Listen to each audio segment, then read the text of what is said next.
আমরা সামনে ইন্টারফেসে পাচ্ছি পাওয়ার বাটন। পাওয়ার বাটনের পরে আছে আইআর সেন্সর, একটি type C port, HDMI port এবং দুটো ইউএসবি 3.0 পোর্ট আছে। প্যানেলের ডান পাশ দিয়ে আসলে আপনারা এখানে আরও দেখতে পাচ্ছেন অডিও ইন এবং অডিও আউট পোর্ট। এর বাইরে আছে USB 3.0, HDMI out port, touch port এবং 3টি এইচডিএমআই। এর বাইরেও আপনারা দেখতে পাচ্ছেন এখানে দুটো in out type C port আছে। প্যানেলের ডান পাশের নিচ দিয়ে আমরা পাবো USB 2.0 port, touch port, RS232 port এবং ল্যান কানেকশন এবং SPDIF। আমরা প্যানেলের মাঝ বরাবর নিচে পাচ্ছি পাওয়ার অ্যাডাপ্টারের কর্ড। এখানে পাওয়ার কানেকশনটি দিব। তার পাশে একটি ছোট্ট সুইচ আছে। সুইচটি অন করলে প্যানেলে পাওয়ার চলে আসবে এবং তখন আমরা সামনের যে পাওয়ার বাটনটি আছে সেটি অন করার মাধ্যমে প্যানেলটি অন করতে পারবো। এরকম দুটি জায়গা আছে।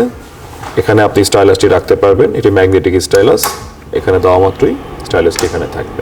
বন্ধ এবং চালু করা দুটির ক্ষেত্রেই আপনারা রিমোট থেকে পাওয়ার বাটন অফ অন করতে পারবেন। এছাড়া মিউট আনমিউট করার বাটন এখানে দেওয়া আছে। এর বাইরে আপনারা ভলিউম আপ ডাউন করা বা কোনো স্লাইডের পেজ আপ ডাউন করা সব কিছুই আপনারা এই রিমোট থেকে করতে পারবেন। এছাড়াও যদি আপনারা চান আপনারা আপনাদের প্যানেলের যে পাওয়ার বাটনটি আছে সেটি প্রেস করে ধরে রাখলে 3 সেকেন্ড আপনার এখানে শাটডাউনের পারমিশন চলে আসবে। আপনি 10 সেকেন্ডের মধ্যে প্যানেলটি বন্ধ হয়ে যাবে অথবা ওকে দেওয়ার মাধ্যমে আপনি তাৎক্ষণিক প্যানেলটি বন্ধ করে ফেলতে পারবেন। আমরা এখন অপটোমা ইন্টারেক্টিভ ফ্ল্যাট প্যানেলের ক্রিয়েটিভ বোর্ড অর্থাৎ হোয়াইটবোর্ড ব্যবহার সম্পর্কে জানব। হোয়াইটবোর্ডে যাওয়ার জন্য আমরা প্যানেলের দুপাশের যে অ্যারো চিহ্নটি দেখতে পাচ্ছেন সেখান থেকে সরাসরি হোয়াইটবোর্ডে যেতে পারি অথবা হোম পেজে আমরা হোয়াইটবোর্ডের যে আইকনটি আছে সেখানে যাওয়ার মাধ্যমেও যেতে পারবো। আমরা হোয়াইটবোর্ডে যাওয়ার জন্য প্রথম যে ইন্টারফেসটি পাচ্ছি সেখানে অনেকগুলো টেমপ্লেট দেখতে পাচ্ছেন। যদি সাদা হোয়াইটবোর্ড চাই সেক্ষেত্রে ব্ল্যাঙ্ক হোয়াইটবোর্ডে প্রেস করব, আমাদের ব্ল্যাঙ্ক হোয়াইটবোর্ডটি চলে আসলো। প্রথমেই আমরা দেখতে পাচ্ছি আমাদের বোর্ডের উপরে একটি ফ্লোটিং টুলস আছে। চলুন দেখে নেই এখানে কি কি আছে। প্রথম অপশনটিতে আমরা পাচ্ছি বিভিন্ন রকমের কলম, পেন, হাইলাইটার অথবা আঁকার জন্য পেন ব্রাশ, বিভিন্ন রকম পেন আছে। আমরা এখান থেকে পেন সিলেক্ট করতে পারবো এবং আমাদের লেখার যে থিকনেস কতটুকু ঠিক হবে আমরা এখান থেকে সেটি সিলেক্ট করতে পারবো। পরবর্তীতে এই মাঝখানে ক্লিক করার মাধ্যমে এটিকে আমরা মিনিমাইজ করে ফেলতে পারছি। আমরা এভাবে লিখতে পারছি। লেখার পর মোছার জন্য আমরা ইরেজার অপশনটি সিলেক্ট করতে পারি। ইরেজার অপশন সিলেক্ট করার মাধ্যমে আমরা ইরেজ করতে পারবো অথবা পেন সিলেক্ট করা অবস্থাতেই আমরা যখন থাকছি আমরা হাতের উল্টো পাশ দিয়ে আমরা মুছে ফেলতে পারছি। এর বাইরে আমরা এখানে বিভিন্ন রকম কালার দেখতে পাচ্ছি। এই কালার সিলেক্ট করার মাধ্যমে আমাদের লেখার কালারগুলো আমরা এখান থেকে সিলেক্ট করতে পারছি। এর পরবর্তীতে আছে সিলেক্ট অপশন।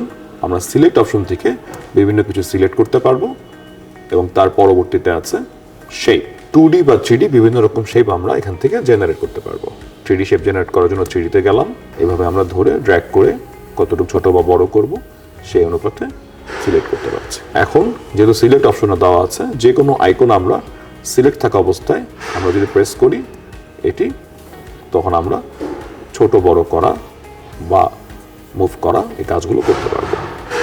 এর পরবর্তীতে আছে টেক্সট অপশন। যদি টেক্সট অপশনে আমাদের কোনো টেক্সট লেখার প্রয়োজন পড়ে সেই ক্ষেত্রে আমরা এখান থেকে এসে টেক্সট সিলেক্ট করতে পারছি। এরপরে দেখতে পাচ্ছেন একটি অ্যারো আছে, এখান থেকে আমরা আরও কিছু অপশন পাচ্ছি। ইন্টারেস্টিং অপশনের মধ্যে আছে যদি আমরা লেখার মাঝেই ওয়েব ব্রাউজ করতে চাই আমরা ব্রাউজারে গেলে দেখতে পাবো আমাদের ব্রাউজার পপ আপ হয়ে গেছে। এখান থেকে আমরা সার্চ দেওয়ার মাধ্যমে আমাদের প্রয়োজনীয় তথ্যগুলো এখান থেকে বের করতে পারছি। এবং এখানে আছে রুলার, বিভিন্ন রকম রুলার দেওয়া আছে। আমরা রুলারগুলো ব্যবহার করে আমরা দাগ দিতে পারবো।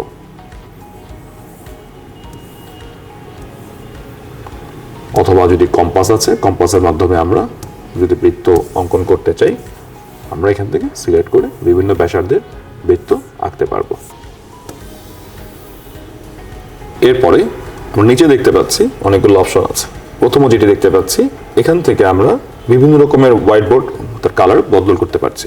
অর্থাৎ বর্তমানে হোয়াইটবোর্ড আছে, যদি কেউ ব্ল্যাকবোর্ড ব্যবহার করতে চান বা অন্য কোনো কালারের হোয়াইটবোর্ড ইউজ করতে চান, এক্ষেত্রে কালার তিনি এখান থেকে সিলেক্ট করতে পারবেন। এবং তার পাশে আছে টেমপ্লেট অপশন। এখানে টেমপ্লেটে যাওয়া মাত্রই আপনি বিভিন্ন ক্যাটাগরির সাবজেক্ট ওয়াইজ আলাদা আলাদা টেমপ্লেট পাচ্ছেন। আমরা বায়োলজি থেকে যদি সাপোজ এই টেমপ্লেটটি ব্যবহার করতে চাই, এটাকে যখন সিলেক্ট করলাম দেখতে পাচ্ছেন টেমপ্লেটটি চলে আসছে। এখন আপনি পেন সিলেক্ট করার মাধ্যমে চাইলে ব্যবহার করতে পারছেন, বিভিন্ন রকম লেখালেখি করতে পারছেন। আবার আমরা ব্ল্যাঙ্ক পেজে গেলে এখানে কোনো টেমপ্লেট থাকছে না। যদি কোনো টেমপ্লেট বানানোর প্রয়োজন পড়ে, সেক্ষেত্রে আমরা আপলোড অপশনে গিয়ে এই পেজগুলো দেখতে চাইলে আমি এখানে প্রেস করা মাত্রই ফাইল সেভ আছে।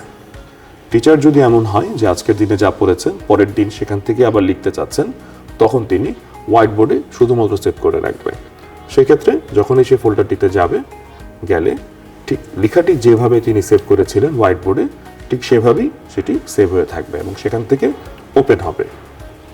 আবার যদি ফোল্ডারটি কাউকে পাঠানোর প্রয়োজন পড়ে, তখন তিনি পিডিএফ বা ইমেজ আকারে সেভ করে রাখবেন। সেক্ষেত্রে আমরা দেখতে পাচ্ছি আমাদের এখানে ওই পেজটি একটি পিডিএফ আকারে সেভ হয়ে আছে। আর যদি কোনো ইন্টারফেস বা কোনো ছবি, যে কোনো ইন্টারফেস বা ছবিতে লেখার জন্য 2 আঙ্গুল দিয়ে প্যানেলের যে কোনো জায়গায় একসাথে প্রেস করে ধরো আমরা ক্রিয়েটিভ কাস্টে যেতে পারি। আমরা ক্রিয়েটিভ কাস্টে যাচ্ছি, গেলে দেখতে পাবেন ব্যবহার বিধির সম্পূর্ণ নিয়মটি এখানে দেওয়া আছে। অর্থাৎ আমরা যদি কানেক্ট করতে চাই, সেক্ষেত্রে আমরা অ্যাপ ডাউনলোড করতে হবে। অ্যাপ ডাউনলোডের জন্য আমরা স্পেসিফিক এই ইউআরএলটিতে যেতে পারি, অথবা মোবাইল থেকে আমরা এই কিউআর কোডটি স্ক্যান করার মাধ্যমে আমাদের অ্যাপ স্টোর অথবা গুগল প্লে স্টোর থেকে ডাউনলোড করতে পারি।